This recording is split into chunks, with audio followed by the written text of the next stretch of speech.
নমস্কাৰ বন্ধুসকল, মই সংগীতা। যোৱাকালি মই এটা পোষ্ট দিছিলোঁ ফেচবুকত।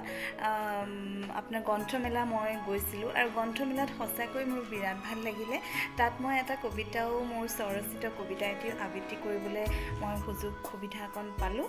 তাৰ বাবেও মই বিৰাট ভাল লাগিলে আৰু লগতে কবিতাৰ বৰষুণত বৰকৈ তিতিলোঁ আৰু মোৰ জুলুঙাটিও বৰকৈ তিতিলে আৰু মোৰ জুলুঙাটিত টোপাল হৈ, বৰষুণৰ টোপাল হৈ পৰিলে কি জানেনে?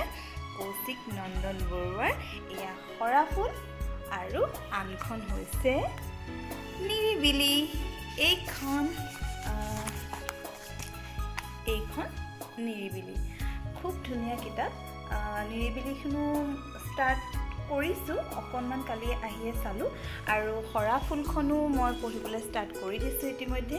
আপোনালোকেও মিছ নকৰিব, সোনকালে গ্ৰন্থমেলালৈ যাওক আৰু আপোনালোকৰ ভাল লগা কিতাপসমূহ সংগ্ৰহ কৰক। ধন্যবাদ।